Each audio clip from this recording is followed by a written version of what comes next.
Furfura Sharif 100 kilometre দূর, মাত্র 100 kilometre দূর। আল্লামা রুহুল আমিন বসিরাটি রহমাতুল্লাহ আলাইহি ফুরফুরার মুজাদ্দিদ জামানের বিস্তারিত জীবনী লিখতে যেয়ে বলছে, ফুরফুরার পীর সাহেব কেবলা রহমাতুল্লাহ আলাইহি যেদিন ইন্তেকাল করলেন, ইন্তেকালের পরেতে টানা 1 সপ্তাহ তার কবর যে ব্যক্তি জিয়ারত করতে গেছে সেই ব্যক্তি কাঁচা গোলাপ ফুলের মতো খুশবু পেয়েছে। জোরে বলেন সুবহানাল্লাহ। আর কটা নিদর্শন নেবেন? তাহলে মওতটা আল্লাহ ওয়ালাদের মতো মরণটা হওয়া দরকার। কথা বুঝতে পেরেছিলেন? আল্লাহ ওয়ালাদের মতো মওতটা যদি হয় আল্লাহ পাক কবুল করে নেবেন। জোরে বলেন আল্লাহুম্মা আমিন। জোরে বলেন আল্লাহুম্মা আমিন। আল্লাহ পাক যেন আমাদের মওতটা সেইভাবে করান, আমাদের শেষটা যেন কলমা দিয়ে হয়। একবার সকলে আমার সাথে কলমা শরীফের জিকির করেন, লা ইলাহা ইল্লাল্লাহু লা ইলাহা ইল্লাল্লাহু লা ইলাহা ইল্লাল্লাহু লা ইলাহা ইল্লাল্লাহ লা ইলাহা ইল্লাল্লাহু মুহাম্মাদুর রাসূলুল্লাহ সাল্লাল্লাহু আলাইহি ওয়াসাল্লাম। এই যে পড়লেন এটাকে সবসময় প্র্যাকটিস করবেন। সকাল সন্ধ্যে নামাজের পরে নাফিয়াজবাতে জিকির বলা হয় আমাদের তরিকাতের নিয়মে। আপনারা সকালে সন্ধ্যে 100 বার করে এই কলমা শরীফ পড়ার প্র্যাকটিস করবেন। আল্লাহ পাক তাতে করে আমাদের মওতের সময় কলমাটা নসিব করে দেবে। মওতের সময় কলমাটা নসিব করে দেবে। আমার দোস্তরা নওজওয়ানেরা, এ নবীর উম্মত উম্মতিরা, হাদিস শরীফ বলছি আল্লাহ নবী আল্লাহ রাসূল জানিয়ে দিয়েছেন, ইফতাহু আলা সিবয়ানিকুম আওয়ালা কালিমাতিন বিলা ইলাহা ইল্লাল্লাহ ওয়ালাকিনুহু ইনদাল মাউতি লা ইলাহা ইল্লাল্লাহ ফাইন্নাহু মান কানা আউয়ালু কালামিহি লা ইলাহা ইল্লাল্লাহ ওয়া আখিরু কালামিহি লা ইলাহা ইল্লাল্লাহ সুম্মা আশা আলফা সানাতিন মা সুইলা আন যামবি ওয়াহিদা। এ নবীর উম্মত উম্মতিরা, আমার নবী পাক জানিয়ে দিয়েছেন দুনিয়া জমিনে তোমাদের ঘরে যে সমস্ত বাচ্চাগুলো ভূমিষ্ঠ হবে, তোমাদের ঘরের মধ্যে যে সমস্ত ছেলেরা সন্তানগুলো ভূমিষ্ঠ হবে, এই বাচ্চাগুলোকে জীবনে প্রথম যে কথাটা তাদের মুখ থেকে শেখাবে, এই কথাটা যেন দুনিয়াতে বাপ মা না হয়ে যায়, আব্বা আম্মা না হয়ে যায়, খালা খালু ফুফা নানা নানি না হয়ে যায়। তোমাদের বাড়ির বাচ্চাগুলোকে সর্বপ্রথম লা ইলাহা ইল্লাল্লাহ মুহাম্মাদুর রাসূলুল্লাহ শিক্ষা দিয়ে দেবে।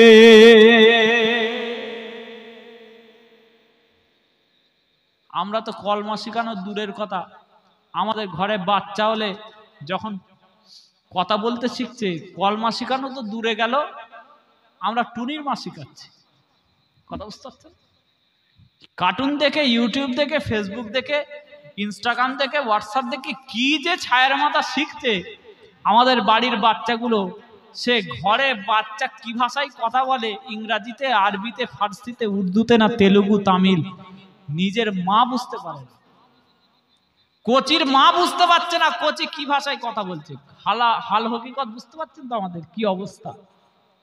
কোচির মাও বুঝতে পারছে না কোচি কি ভাষায় কথা বলছে।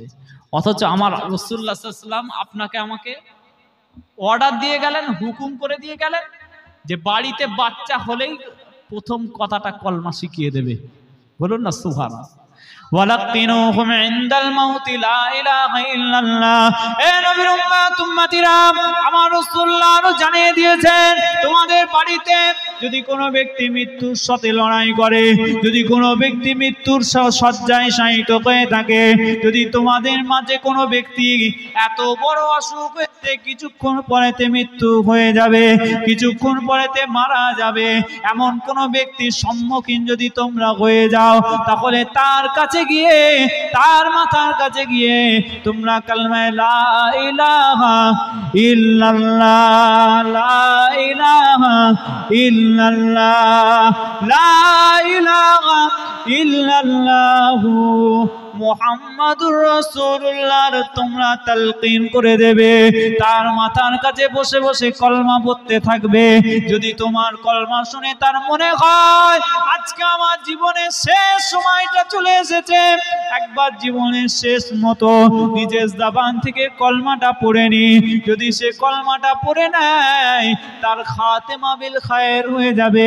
আল্লাহ পাক তার মওতটা ঈমানের সাথে করবে। জোরে বলেন সুবহানাল্লাহ, আর একটু জোরে বলেন সুবহানাল্লাহ। হে নবীর উম্মতিরা, তাহলে আমার রাসূলুল্লাহ বললেন তোমাদের ঘরের যে মানুষটা জীবনের প্রথম কথাটা লা ইলাহা ইল্লাল্লাহ দিয়ে হবে, আর জীবনের শেষ কথাটা যদি লা ইলাহা ইল্লাল্লাহ হয়ে যায়, সুম্মা আশা আলফা সানাতিন মা সুইলা আন যামবি ওয়াহিদা, আমি রাসূলুল্লাহ বলছি আল্লাহ পাক যদি ওই বান্দাকে দুনিয়া জমিনে 1000 বছরও যদি হায়াত দিয়ে থাকেন, কাল কিয়ামতের ময়দানে আমার আল্লাহ পাক তাকে একটাও কোনো গুনাহ সম্পর্কে জিজ্ঞাসা করবে না। জোরে বলেন, আর একটু জোরে বলেন সুবহানাল্লাহ। যদি আল্লাহ পাক তাকে 1000 বছরও হায়াত দেয়, কিয়ামতের ময়দানে তার কোনো গুনাহ সম্পর্কে আমার আল্লাহ জিজ্ঞাসা করবে না। তার মওতটা ঈমানের সাথে মওত হবে। সে কবরে আমার নবীকে দেখতে পাবে, কবরে আমার নবীকে চিনতে পারবে, কবরে আমার নবী সম্পর্কে সঠিক উত্তর দেবে। যখন জিজ্ঞাসা করা হবে মা কুনতা তাকুলু ফি হাযার রাজুল, এই ব্যক্তি সম্পর্কে আপনার ধারণা কি, তখন ওই ঈমানদার ব্যক্তি সঠিক উত্তর দিয়ে দেবে, তার কবরটাও জান্নাতের টুকরো হয়ে যাবে। জোরে বলেন সুবহানাল্লাহ।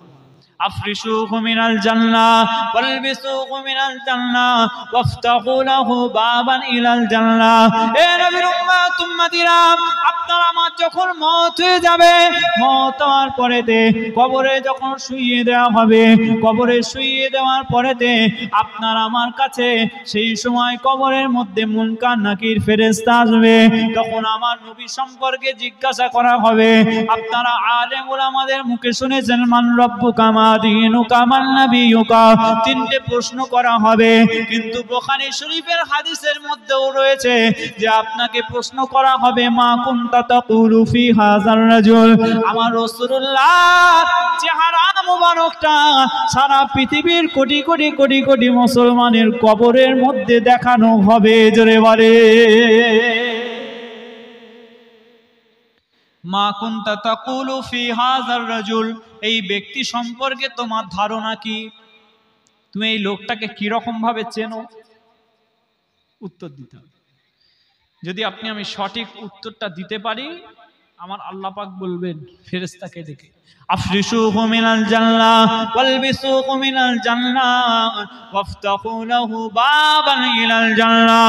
আমার এই বান্দার কবরের মধ্যে জান্নাতের বিছানা বিছিয়ে দেয়, জান্নাতের পোশাকটা পরিয়ে দাও। আমার ওই বান্দার কবর থেকে জান্নাত পর্যন্ত একটা সুন্দর দরওয়াজা তৈরি করে দাও। এই জান্নাতের দরওয়াজার মাধ্যমে আমার ওই বান্দার কবর হবে একদিকে, আর একদিকে হবে আল্লাহ পাকের দয়ার জান্নাত, জান্নাতের মিষ্টি হাওয়া মিষ্টি বাতাস আমার ওই বান্দার কবরের মধ্যে আসতে থাকবে। কবরের মধ্যে এলে বান্দাটা ঘুমিয়ে পড়বে। ওই বান্দাটা এত সুন্দর বাচ্চা ছেলের মতো ঘুমিয়ে পড়বে। ওই বান্দার আর ঘুমটা ভাঙবে না। যেদিন ওই বান্দার ঘুমটা ভেঙে যাবে, সেদিন আল্লাহ পাক কিয়ামত সংগঠিত করে দেবে। সেদিন জিলজালা হয়ে যাবে। ইযা যুলজিলাতিল আরদু জিলজালাহা ওয়া আখরাজাতিল আরদু আসকালাহা ওয়া ক্বালাল ইনসানু মা লাহা ইয়াওমা ইযিন তুহাদ্দিসু আখবারাহা। এ নবীর উম্মতিরা, যেদিন ওই বান্দার ঘুম ভেঙে যাবে, সেদিন অন্য কোনো দিন নয়, সেদিন কিয়ামত হয়ে যাবে। যেদিন সারা পৃথিবীটা থরথর করে কেঁপে উঠবে। সারা পৃথিবীর জমিনকে আল্লাহ পাক হুকুম করবে, এ পৃথিবীর জমিন রে, আজকে দিনেতে তুই বমি করে দে, তোর পেটেতে যা কিছু আছে বাইরের দিকে বার করে দে। আপনার আমার নোংরা হাড় গোড়গুলো সেই সময় মাটিটা বমি করে উপর দিকে তুলে দেবে। শুধু আপনার আমার হাড় গোড়গুলো তুলে দেবে না, মাটির তলাতে যত পেট্রোলিয়াম রয়েছে, যত লিকুইড গোল্ড রয়েছে, যত সোনা দানা মণিমুক্ত সোনা জহরত রয়েছে, সমস্ত কিছুকে আল্লাহ পাকের হুকুমে এই জমিনের মাটিটা বমি করে উপরের দিকে তুলে দেবে। একটা কিয়ামতের পরিস্থিতি প্রেক্ষাপট হবে, সব উপর দিকে চলে আসবে, যা সোনা দানা আছে সব উপরে আসবে। আপনার আমার মতো যে সমস্ত মানুষরা সেই সময় বেঁচে থাকবে দুনিয়াতে, তারা ওই সোনাগুলোতে যে হাত দেবে না। এখন যদি একটা সোনার আংটি পরে থাকে, আগে নিয়ে দৌড়, আগে তুলে নিয়ে কার না কার ওসব আমরা তাকাই না, তাকাই কার পড়েছে না পড়েছে ওসব দেখার দরকার নেই, আগে দৌড়ে নিয়েছে সোনার দোকানে যে বিক্রি করে দেবে। ঠিক বলছি না ভুল বলছি? হ্যাঁ, কিয়ামতের সময় যখন আল্লাহ পাক সোনা দানা সব বাইরে বার করে দেবে মাটির তলা থেকে, না তখন আর ওই সোনা কেউ নিয়ে দৌড়বে না। তখন বলবে মা লাহা, আল্লাহ আমাদের কি হলো, কি এমন পরিস্থিতি তৈরি হয়ে গেল। আল্লাহ পাহাড়গুলোকে তুলোর মতো উড়িয়ে দিল, জমিনটা এত জোরে কাঁপবে, অত জোরে পৃথিবীর জমিনে কোনোদিন কাঁপেনি। মায়ানমারে ভূমিকম্প হলো কিরকম দেখেছেন কদিন আগে? মিডিয়াতে দেখলেন না? বড় বড় বিল্ডিং গুলো ধরথর থরথর করে কাঁপছে।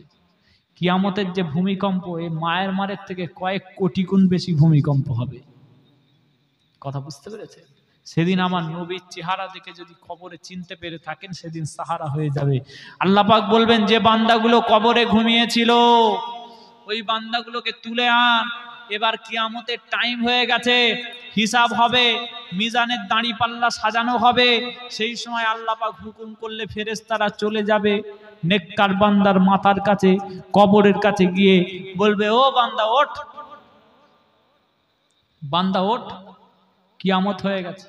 আল্লাহ পাক কিয়ামতের দিনক্ষণ ঘোষণা করে দিয়েছেন। ইসরাফিল আলাইহিস সালাম ফুঁক দিয়ে দিয়েছে। এবার কিয়ামতের মাঠ সংগঠিত হবে, অবশ্যম্ভাবী মহাপ্রলয়ের দিন। এখন বিচার প্রান্তরে খাড়া হতে হবে, উঠে দাঁড়া। তখন ওই নেককার বান্দাগুলো যাদের কবরটা জান্নাতের টুকরো হয়েছিল, তারা উঠে দাঁড়িয়ে যাবে, দাঁড়িয়ে আল্লাহর ফেরেশতাকে বলবে ও আল্লাহর ফেরেশতা, তুমি আমাদেরকে এত তাড়াতাড়ি তুললে কেন? আমরা তো সবে ঘুমালাম। আমরা তো কি বলবে, কথা শুনছেন তো নাকি? আমরা তো সবে ঘুমোলাম, অথচ সে কবরে শুয়ে আছে 100 বছর পার হয়েছে, কারো 200 বছর, কারো 300 বছর, কারো 500 বছর, কারো 1000 বছর পার হয়ে গেছে। তারপরেও বলবে এত তাড়াতাড়ি তুললে কেন? আমরা তো সবে মাত্র ঘুমিয়েছিলাম। আরেকবার জোরে বলেন সুবহানাল্লাহ। এটা হচ্ছে নেককারদের হালত হবে, এরকম হবে। নেককাররা কবরের মধ্যে তারা ঘুমাবে, তাদেরকে কেউ ডিস্টার্ব করবে না। নেককারদের হালতটা, নেককারদের অবস্থাটা আল্লাহ পাক এই রকম ভাবে কবরের জীবনটাকে তাদের তৈরি করে দেবেন। কবরের মধ্যে তারা হায়াতে থাকবে, জিন্দা থাকবে, তাদের কাফনের কাপড়ও নষ্ট হবে না। ভাই আমার দোস্তরা, নওজওয়ানেরা, এ নবীর উম্মত উম্মতিরা, আল্লাহ নবী আল্লাহ রাসূলের দুইজন সাহাবা, হযরত আব্দুল্লাহ ইবনে জুবাইর রাদিয়াল্লাহু তাআলা আনহু আর হযরত হুযায়ফাতুল ইয়ামান রাদিয়াল্লাহু তাআলা আনহু, আমার রাসূলুল্লাহর এই দুইজন সাহাবা আমার নবী পাক সাল্লাল্লাহু আলাইহি ওয়াসাল্লামের জামানা থেকে 1400 বছর পরে, অর্থাৎ আজ থেকে প্রায় 60 থেকে 70 অথবা 80 বছর আগের কথা বলছি, এই দুজন আল্লাহ নবী আল্লাহ রাসূলের সাহাবী ছিলেন। এই দুজন ব্যক্তি আরবের আপনার সেই সময়কাল তৎকালীন সময়ে যিনি বাদশা ফাইসালকে স্বপ্ন দেখালো এই দুজন সাহাবা। এই দুজন সাহাবা স্বপ্নে দেখালেন, ওই বাদশা ফাইসাল, আমাদের যে কবরটা রয়েছে দাজলা নদীর পাশেতে, আমাদেরকে যে দাফনস্থ করা হয়েছিল, কবরস্থ করা হয়েছিল, আমাদের এই কবরের মধ্যে দাজলা নদীর পানি ঢুকছে, তুই একটা কিছু ব্যবস্থা কর। কবেকার কথা বলছি, ঐতিহাসিক ঘটনা, ঐতিহাসিক ঘটনা। এখন আপনাদের হাতে চ্যাট জিপিটি এসছে, এআই মেশিন এসছে, তাই না? জোয়ান ছেলেরা চেনে চ্যাট জিপিটি, তারপরে আপনার কি বলে ডিপসিক এসছে, তারপরে এআই যে সমস্ত আর্টিফিশিয়াল ইন্টেলিজেন্সের যে সমস্ত সফটওয়্যার গুলো, এখন তো আপনাদের হাতের মুঠোয়, আপনারা যা সার্চ করবেন টোটাল ডিটেলটা বেরিয়ে পড়বে। কথা ঠিক বলছি না ভুল বলছি? আমার জোয়ান ছেলেগুলো বুঝতে পারছে। আবার টুইটার একটা অপশন আছে, গ্রোক এআই। টুইটার এক্স হ্যান্ডেলে একটা অপশন এসেছে, একটা আপনার আইডি এসেছে, ওটা হচ্ছে গ্রোক এআই। এটা তৈরি করেছে ইলন মাস্ক। এটা তৈরি করেছে। সে আবার বর্তমান যে আমাদের দেশের সরকার, এই দেশের সরকারের পোল খুলে দিচ্ছে, এই দেশের সরকারের মুখোশকে উন্মোচন করে দিচ্ছে, যে যা প্রশ্ন করছে কাটছাঁট উত্তর দিচ্ছে। কথা বুঝতে পেরেছে? একজন গ্রোক এআই কে আমি সেদিন দেখছিলাম, প্রশ্ন করেছে এক্স হ্যান্ডেলে যে এই ভারতবর্ষের জমিনে এদের মধ্যে কারা সবচেয়ে বেশি স্বাধীনতার জন্য যুদ্ধ করেছে। 1 নম্বর দিয়েছে আরএসএস যুদ্ধ করেছে, না 2 নম্বর ভারতের মুসলমানরা। কাকে জিজ্ঞাসা করছে? গ্রোক এআই, ইলন মাস্কের সফটওয়্যার। গ্রোক এআই কে একজন লোক জিজ্ঞাসা করেছে যে ভারতবর্ষের স্বাধীনতা যুদ্ধে কারা বেশি আন্দোলন যুদ্ধ করেছে, ভারতের মুসলমানরা নাকি যে বর্তমান যারা ঘোষিত আরএসএস তারা। গ্রোক এআই উত্তর দিচ্ছে যে আরএসএস স্বাধীনতা সংগ্রামে কোনো অবদান রাখেনি, মুসলমানরা জীবন দিয়ে দিয়েছে। জোরে বলেন সুবহানাল্লাহ। আরেকটু জোরে বলা যাবে না সুবহানাল্লাহ? সব মুখোশ উন্মোচন করতে শুরু করে। এখন আমি সেই জন্য বলছি, এআই আপনাদের হাতে, চ্যাট জিপিটি আপনাদের হাতে, ডিপসিক আপনাদের হাতে, টুইটার এক্স হ্যান্ডেল আপনাদের হাতে। সুতরাং তথ্য জোগাড় করতে আপনাদের সময় লাগবে না। আমি 2 জন সাহাবার কথা বলছি, আজ থেকে 70 থেকে 80 বছর আগে। হযরতে আব্দুল্লাহ ইবনে জুবায়ের রাদিয়াল্লাহু তাআলা আনহু, দ্বিতীয় নম্বর হযরতে হুযায়ফাতুল ইয়ামান রাদিয়াল্লাহু তাআলা আনহু বাদশা ফয়সালকে স্বপ্নে দেখাচ্ছে, ও বাদশা ফয়সাল, তুমি এক কাজ করো, তুমি পুলিশ প্রশাসনকে নিয়ে এসে আমাদের কবরের মধ্যে, পাশে যেহেতু নদী, দাজলা নদীর পানি ঢুকে যাচ্ছে, আমাদের কবর থেকে লাশগুলোকে তুলে অন্য একটা জায়গায় দাফন করে দাও। বাদশা ফয়সাল যখন স্বপ্ন দেখেছে নবীর 2 জন সাহাবাকে, সে একেবারে পুলিশ প্রশাসন নিয়ে সারা আপনার এলাকা খবর করেছে যে অমুক দিনে অমুক তারিখে নবী পাকের 2 জন সাহাবার কবরকে খোঁড়া হবে। কবরকে খুঁড়ে 2টো সাহাবার লাশ মুবারককে তুলে নিয়ে সেগুলোকে অন্যত্র দাফন করা হবে। এখন সমস্ত মুসলমানরা জড়ো হয়েছে। আমরা তো আমার নবীর সাহাবাকে কোনোদিন দেখিনি, দেখেছি কি? আমাদের যদি ওই রকম সুযোগ হতো আমরা কি না যেয়ে পারতাম? কথা বুঝতে পারছেন? আমরা নবীকে দেখিনি, সাহাবাদেরকে দেখিনি। আমাদের আশপাশে যদি এরকম কোনো ঘটনা ঘটতো, আমরা তো আগে দৌড়ে চলে যেতাম। কথা ঠিক বলছি না ভুল বলছি? তেমন ওই এলাকারও সব মানুষ জড়ো হয়েছে, হাজির হয়েছে। শুধু মুসলমান হাজির হয়নি, খ্রিস্টান হাজির হয়েছে, বড় বড় সায়েন্টিস্ট, বড় বড় ডাক্তার, বড় বড় বৈজ্ঞানিক হাজির হয়েছে, হাজারো হাজারো মানুষ। কিসের জন্য? নবী পাক সাল্লাল্লাহু আলাইহি ওয়াসাল্লামের 2 জন সাহাবার কবরকে খোঁড়া হবে, লাশকে তোলা হবে। আমরা দেখব আমরা লাশটা কিরকম হালতে আছে, কিরকম অবস্থায় আছে, আমরা দেখব। ভাই আমার দোস্তরা, নওজওয়ানেরা, এ নবীর উম্মত উম্মতিরা, আমার রাসূলুল্লাহ 2 জন সাহাবা কবরটা খোঁড়া হবে। বাদশা ফয়সাল খবর করে দিল, চতুর্দিক থেকে এলাকার যত মুসলমান, যত ইহুদি খ্রিস্টান, এলাকার যত খ্রিস্টানদের বড় বড় পাদ্রী, বড় বড় আপনার ডাক্তার, কবিরাজ, বড় বড় বৈজ্ঞানিকরা হাজির হয়ে গেল। আমার রাসূলুল্লাহ 2 জন সাহাবার কবরটা খোঁড়া হবে। কবরটা খোঁড়া হয়েছে, 2 জন সাহাবা হুজুরের লাশ মুবারককে তোলা হয়েছে। আজ থেকে 1400 বছর আগে যাদেরকে দাফন করা হয়েছিল, আজ থেকে 70 থেকে 80 বছর আগেও তাদের কবর থেকে যখন লাশটা তোলা হয়, তাদের শরীরটা একেবারে জিন্দা মানুষের মতো টাটকা রয়েছে। জোরে বলে, আর একটু জোরে বলে সুবহানাল্লাহ। এ নবীর উম্মত উম্মতিরা, বড় বড় ডাক্তাররা, বড় বড় সায়েন্টিস্টরা, আমার রাসূলুল্লাহ 2 জন সাহাবার লাশ মুবারকের মাথার কাছে যে আমার নবী পাকের 2 জন সাহাবার লাশ মুবারকের চোখটাকে উল্টে উল্টে উল্টে উল্টে দেখে। সেই সময় বড় বড় বৈজ্ঞানিক সায়েন্টিস্ট ডাক্তাররা বলেছিল, আজ থেকে 1400 বছর আগে আমার রাসূলুল্লাহ 2 জন সাহাবা ইন্তেকাল করেছিলেন, কিন্তু আজকে আমরা ডাক্তার হয়ে, সায়েন্টিস্ট হয়ে, আমরা ওই নবী 2 জন সাহাবার চোখটা দেখে বলছি, এই সাহাবাদের চোখের রেটিনা আজকেও জিন্দা রয়ে গিয়েছে। আর জোরে বলেন সুবহানাল্লাহ। চাক্ষুষ প্রমাণ হয়ে গেল, বিশ্ব অবাক হয়ে গেল, সমস্ত সায়েন্স ফেল হয়ে গেল। আপনি আমি মরবো, মরার 3 থেকে 4 দিনের মধ্যে শরীরের কিছু খুঁজে পাওয়া যাবে না। পোকা মাকড় খেয়ে শরীর ফেটে চৌচির হয়ে যাবে, শুধু হাড় গোড়গুড়ো পড়ে থাকবে। এক সপ্তাহ পরে আর কিছু খুঁজে পাওয়া যাবে না। আমার রাসূলুল্লাহ সাহাবা 1400 বছর পরেতেও লাশ জিন্দা টাটকা বেরোচ্ছে, জোরে বলেন সুবহানাল্লাহ। সেই রকম জীবনযাপন আপনাকে আমাকে করতে হবে, তাতে করে আপনি আমি আল্লাহর ওলিদের মতো, নবী পাকের সাহাবাদের মতো মরণটা হবে। কথা বুঝতে পেরেছে? যাই হোক, দীর্ঘক্ষণ আলোচনা করলাম, আমি বিদায় নেব।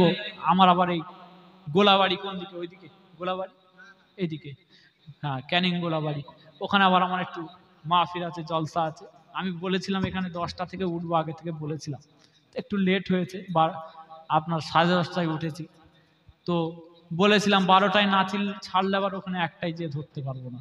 আল্লাহ পাক আমাদের বলার থেকে কওয়ার থেকে বেশি বেশি আমল করার তৌফিক দান করেন। একবার আসেন সকলে দাঁড়িয়ে আমার নবী পাকের উপর সালাম পড়ি। ইয়া নবী সালাম।